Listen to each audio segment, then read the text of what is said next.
तो dear student, आप सभी का इस लेक्चर में मैं स्वागत कर रहा हूं।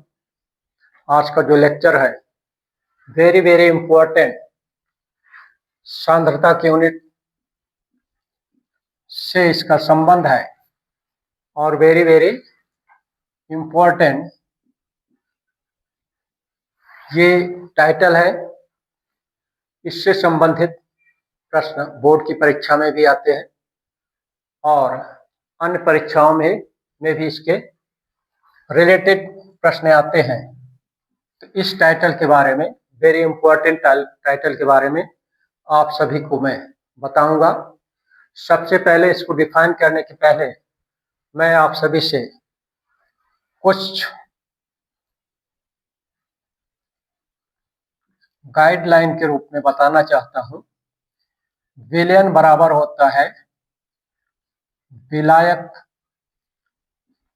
प्लस का विलय। ये होते हैं विलयन का रूप।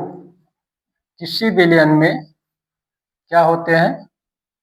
विलायक होता है और विलय होता है।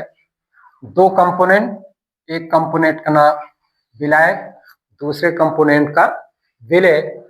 कहने का मतलब ये है इसमें विलय, जो विलायक है और जो विलय है, इसके भी मोल होंगे और इसके भी मोल होंगे। ठीक है, इन दोनों के मोलों को मिलकर बनता है विलयन का कुल मोल। इस तरह से कहने का मतलब है कि यदि किसी विलयन में किसी घटक, एक घटक ये हो गया और दूसरा घटक इसका ये होता है, ठीक है। विलयन के दोनों घटकों या इससे अधिक भी घटक हो सकते हैं, तो सभी घटकों के अपने अपने क्या होते हैं? मोलों की संख्या होती है और उन मोलों की संख्या का जो कुल योग होता है उसको बोलते हैं विलयन का मोलों की संख्या। ठीक है, तो किसी विलयन में अगर मैं बोलूं कि विलायक के मोल का अंश क्या होगा, उसका भाग कितना होगा, या फिर विलय के मोल का अंश क्या होगा, या विलय के मोलों का संख्या क्या होगी, अंश उसका क्या होगा, उसमें शेयर क्या होगा, इसको बोलते हैं मोल प्रभाव। ठीक है, किसी विलयन में उपस्थित किसी एक घटक, वो घटक क्या हो सकता है? सॉल्वेंट भी हो सकता है, वो घटक क्या हो सकता है? सॉलिड भी हो सकता है। किसी घटक के उसका कितना प्रभाव है, कितना अंश है, उसको क्या बोलते हैं? विलयन का मोल प्रभाव। तो इसको डिफाइन करते हैं परिभाषा। किसी विलयन में उपस्थित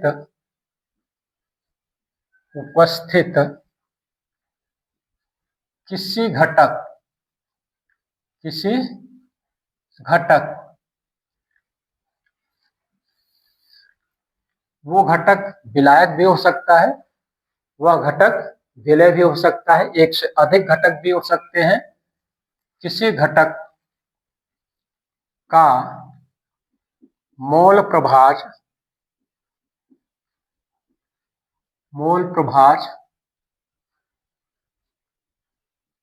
उस विलयन में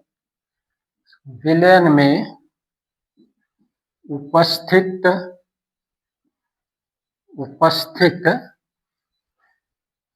घटक के मोलों एवं विलयन में उपस्थित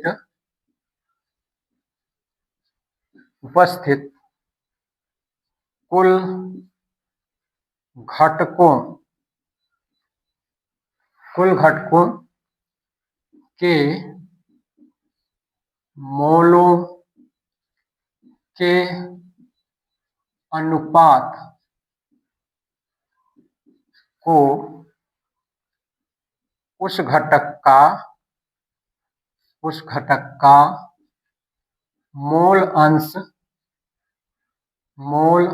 अंश या मोल प्रभाज कहा जाता है।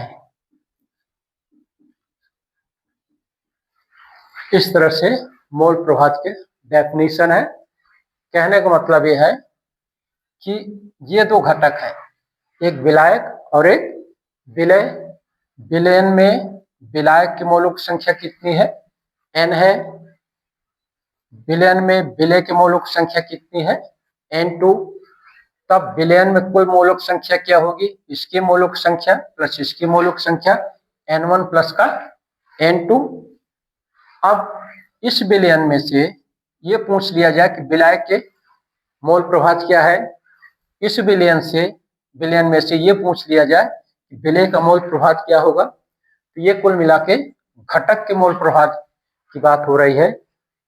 तब किसी एक घटक का जो मोल प्रभाज होगा उस घटक के मोलों की संख्या बटे का विलयन के मोलों की संख्या हो जाएगी। फॉर एग्जाम्पल, जैसे इस एग्जाम्पल से विलायक के मोल प्रभाज को कैसे लिखेंगे? मान लो इसको x कर देते हैं, x1 इक्वल टू हो जाएगा विलायक के मोलों की संख्या विलयन में कितनी है? n1, और विलयन की कुल मोलों की संख्या क्या है? n1 प्लस का n2। विलयन में उपस्थित कुल मोलों की संख्या, विलयन में उपस्थित कुल घटकों के मोलों की संख्या, ये n1 प्लस n2 हो जाएगा। तो n1 क्या है? विलायक के मोलों की संख्या। जब इस विलायक के मोलों की संख्या में कुल मोलों की संख्या भाग दे देंगे, ये किसका हो जाएगा? विलायक के मोल प्रभाज के बराबर हो जाएगा। ठीक इसी प्रकार अगर आपको विलय के मोल प्रभाज के बारे में पूछा जाए तो क्या हो जाएगा? मान लो ये x2 से डिनोट करते हैं, तब x2 बराबर क्या हो जाएगा? Number of mole of solute divided by total number of moles present in solution. ठीक, इस तरह से किसी विलयन में उपस्थित घटकों को क्या करते हैं? अपन मोल प्रभाज काउंट करते हैं। द मोल फ्रैक्शन ऑफ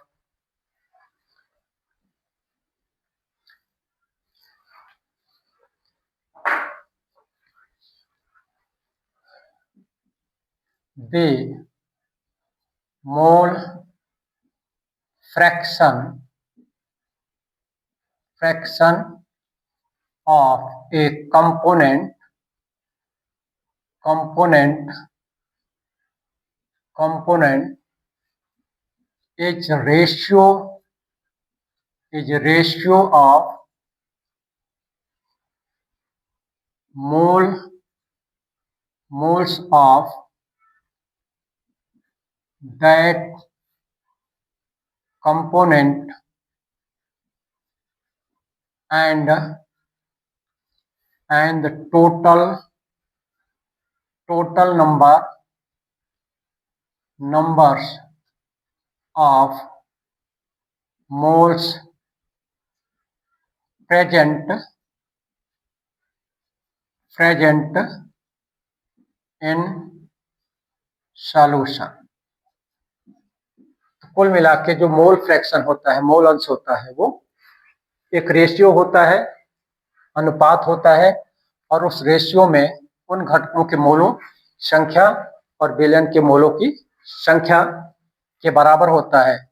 इस तरह से डियर स्टूडेंट, ये जो वेरी वेरी इंपॉर्टेंट टाइटल है किसी विलयन की सांद्रता को परिभाषित करने का, वो है मोल प्रभाज।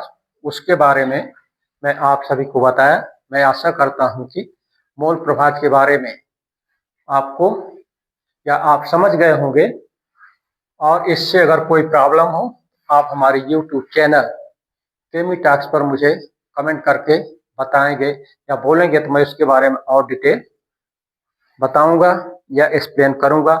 धन्यवाद। नेक्स्ट वीडियो में पुनः एक नए टाइटल के साथ आपसे इंटरेक्ट करूंगा।